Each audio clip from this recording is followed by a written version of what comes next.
जब भी आप एक नया पीसी लेने जाते हैं या पीसी बिल्ड करते हैं तो आपको किन किन बातों का ध्यान रखना है ताकि एक प्रॉपर पीसी आप अपने घर ला सके। तो कौन कौन सी हैं वो बातें, चलिए आज की इस वीडियो में जानते हैं।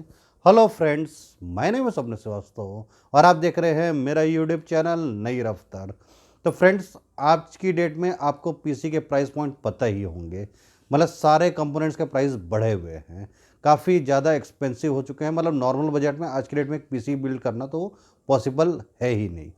इसमें क्या होता है कि हम लोग कई बार बजट को बहुत ज़्यादा बढ़ा लेते हैं, जिसकी ज़रूरत नहीं वहाँ तक बढ़ा लेते हैं और अननेसेसरी हमारा बजट और बढ़ जाता है। हमको कोई भी पीसी लेने टाइम ये चीज़ नहीं करना है। बट साथ ही साथ ये भी ध्यान रखना है कि इतना कम या ना इतना कॉस्ट कटिंग भी ना कर ले कि हमको परफॉर्मेंस ही ना मिल पाए। तो अगर उसको पॉइंट टू पॉइंट बात करें तो देखिए, सबसे पहला चीज़ आपको जो देखना है कोई भी पीसी आप चाहे ले चाहे बिल्ड करें, कि आप प्रोसेसर कौन सा लेंगे। तो देखिए, प्रोसेसर में भी आपको जैसा पता है, अगर मैं इंटेल की तरफ से बात करता हूँ कि i3 i5 i7 सेम आप राइजन में ले सकते हैं। राइजन 357 में आप कौन सा ले रहे हैं। मान लीजिए अगर आपका कोई काम इस टाइप का है कि आप एक स्टूडेंट हैं, स्कूल प्रोजेक्ट कॉलेज प्रोजेक्ट इस टाइप का आप काम करते हैं और आप फिर इंटेल का i5 या i7 ले लिए, तो उसका कोई यूज़ ही नहीं, क्योंकि वो जो होता है वो इंटेंस वर्क के लिए है। कोई इतने हाई परफॉर्मेंस सीपीयू की तो ज़रूरत ही नहीं। वहीं अगर दूसरी तरफ बात करें कि मान लीजिए आप वीडियो एडिटिंग करते हैं, वो भी 4K लेवल के वीडियो एडिटिंग करते हैं, आप वहाँ पर i3 का 9th या 10th जनरेशन वाला सीपीयू ले लेते हैं, तो वहाँ पर शायद आपका काम तो हो जाएगा, पर परफॉर्मेंस आपको वैसा नहीं मिल पाएगा। तो सबसे पहले तो आप ये डिसाइड कर लीजिए कि आपके काम के हिसाब से कौन सा सीपीयू आपके लिए बेस्ट है। बहुत सारे वीडियोस आपको देखने को मिलेंगे, मैंने भी इस पर वीडियो बनाया है, आप वहाँ से इसको चेकआउट कर सकते हैं कि आपके काम के हिसाब से कौन सा सीपीयू आपके लिए बेस्ट रहेगा।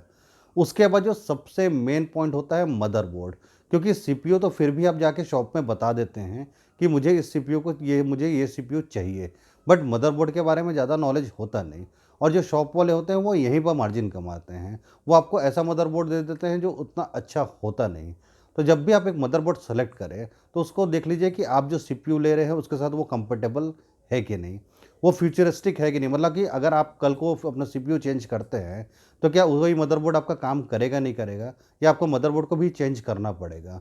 वो मदरबोर्ड आपके रैम के कितने फ्रीक्वेंसी को सपोर्ट करता है, ये सारे फैक्टर, एसएसडी का उसमें स्लॉट अलग से दिया हुआ है कि नहीं, ये सारी चीज़ आपको पहले ही देख लेना है मदरबोर्ड लेते समय। तो ये चीज़ को भी आपको हमेशा ध्यान रखना है। अब बात करते हैं मान लीजिए रैम की। तो देखिए, रैम क्या होता है, आपने एक मदरबोर्ड सेलेक्ट कर लिया, वो मदरबोर्ड मान लीजिए आपका 2666 आपका मेगाहर्ट्ज़ वाले रैम को सपोर्ट करता है। आप रैम ले लिए 8 GB का 3000 मेगाहर्ट्ज़ फ्रीक्वेंसी वाला या 3200 मेगाहर्ट्ज़ फ्रीक्वेंसी वाला, उसका कोई यूज़ तो होगा नहीं, क्योंकि आपका मदरबोर्ड सपोर्ट कर रहा है 2666 तक। 3000 लीजिए चाहे 3200 लीजिए चाहे 3500 लीजिए, अब उसका तो कोई यूज़ ही नहीं, बट आपका बजट तो वहाँ पर बढ़ता ही जा रहा है। तो आपको इस पॉइंट को भी ध्यान रखना है कि किस फ्रीक्वेंसी का रैम आपको लेना है। अब एक बात कर लेते हैं कि रैम आपको कितना लेना है। तो मान लीजिए आपने i3 प्रोसेसर लिया हुआ है, i3 10th जनरेशन में मान लेता हूँ, उसमें अगर आप 16 GB का रैम लगा देंगे तो उसका भी कोई यूज़ नहीं, क्योंकि i3 10th जनरेशन में आप जिस टाइप का काम करेंगे वहाँ हार्डली एक आध परसेंट टाइम में हो सकता है कि 16 GB का यूज़ हो, otherwise 8 GB RAM is more than enough. पर क्योंकि सिर्फ पेपर में 16 GB अच्छा लगता है, आप वहाँ पर 16 GB लगा लेंगे और वहाँ पर आपका पीसी का प्राइस बहुत बढ़ जाएगा।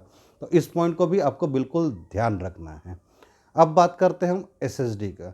तो आज की डेट में जब आप एक पीसी लेंगे या बिल्ड करेंगे, एसएसडी तो मस्ट है ही है। वो तो आप मान के चलिए कि कंपलसरी आपको लेना ही है। अब आप ये देख लीजिए कि आपको 256 GB लेना है, 512 GB लेना है या 1 TB। हालांकि 1 TB का एसएसडी तो बहुत एक्सपेंसिव हो जाता है, आप 256 GB का एसएसडी ले लीजिए। और मैं हर बार बोलता हूँ कि आइडियल है कि 256 GB का एसएसडी और 1 TB का एचडीडी। बट अगर उतना बजट भी नहीं हो रहा है तो आपको आज की डेट में एसएसडी ही लेना है, क्योंकि आप बाद में एक्सटर्नल एचडीडी भी ले सकते हैं, वहाँ पर आपको स्टोरेज का काम हो जाएगा। पर एसएसडी तो आपका मस्ट है ही, वो लेना ही लेना है, बॉटम लाइन है। अब बात करते हैं हम पावर सप्लाई की। यहाँ पर भी जो शॉप वाले होते हैं सबसे ज़्यादा कॉस्ट कटिंग करते हैं, क्योंकि पावर सप्लाई आपको कुछ भी दे देते हैं। और मैं हर वीडियो में अपना बोलता हूँ कि जो पावर सप्लाई है वो बहुत मेन कंपोनेंट है, वही आपके सारे पीसी को पावर सप्लाई करेगा। अगर वो प्रॉपर नहीं हुआ या प्रॉपर वॉट का नहीं हुआ तो वो सारे सारे कंपोनेंट्स का आपको ख़राब कर देगा। तो उसका यूज़ क्या है, तो अगर आप देख लीजिए कि आपने जो भी अपने कंपोनेंट सेलेक्ट किए हैं, मान लीजिए उसको 400 या 450 वॉट की रिक्वायरमेंट है, तो आप कम से कम 5 या हो सके तो 550 वॉट का मतलब थोड़ा एक्स्ट्रा ही लीजिए, ताकि फ्यूचर में अगर आप कुछ अपग्रेड करें तो भी आपको कोई दिक्कत ना आए और जितने भी पार्ट्स आपने लगाए हुए हैं वो सबको प्रॉपर पावर सप्लाई मिल सके। इसलिए प्रॉपर वॉट का और प्रॉपर कंपनी का आपको पावर सप्लाई चाहिए। बीच में आप देख रहे होंगे कि कितने सारा पावर सप्लाई आपके ब्लास्ट हो जा रहे थे और उसके साथ साथ पीसी भी आपका ख़राब हो जा रहा था। तो ये सिचुएशन आपके साथ ना आए, इस चीज़ को आपको बिल्कुल ध्यान रखना है। तो पावर सप्लाई को भी आप हमेशा कंसिडर कर दें। हर कोई उसको इग्नोर कर देता है कि पावर सप्लाई को पता ही नहीं होता कि क्या लगा हुआ है। उस चीज़ को आपको हमेशा ध्यान रखना है। तो ये कुछ मेजर पॉइंट हो गए आपके पीसी खरीदते टाइम या फिर पीसी बिल्ड करते टाइम जो आपको ध्यान रखना है, ताकि एक प्रॉपर पीसी आप सेलेक्ट कर सकें।